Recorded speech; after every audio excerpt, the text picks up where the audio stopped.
Hi everyone, and welcome to the course Deploying ASP.NET Core Microservices using Kubernetes and AKS. My name is Marcel de Vries and I'm the Chief Technology Officer at Xperiit in the Netherlands. In this course you will learn how to deploy your microservices using containers and run them on a Kubernetes cluster that runs in Azure as a managed PaaS service, better known as AKS.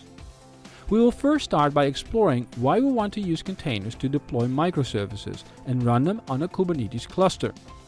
You will learn what a Kubernetes cluster will bring you in a production environment and the fundamentals you need to know about a Kubernetes cluster to successfully deploy microservices written in ASP.NET Core. Next, you'll discover how to set up a Kubernetes cluster in the Azure cloud.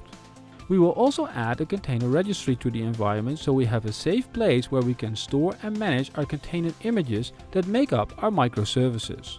Then we will fully automate the continuous integration and continuous deployment of our microservices to the Kubernetes cluster.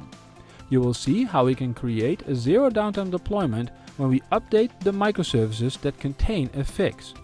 We will build these automations on Azure DevOps and on GitHub. We conclude this course with one of the most asked questions when you're doing real-world microservices, and that is, how can I deploy a new version of my microservice the moment I have a database schema change without disrupting my service?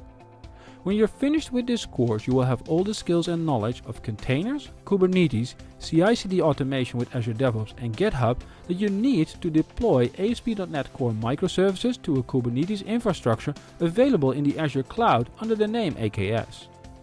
I hope you will join me on this learning journey with the course Deploying ASP.NET Core microservices using Kubernetes and AKS here at Pluralsight.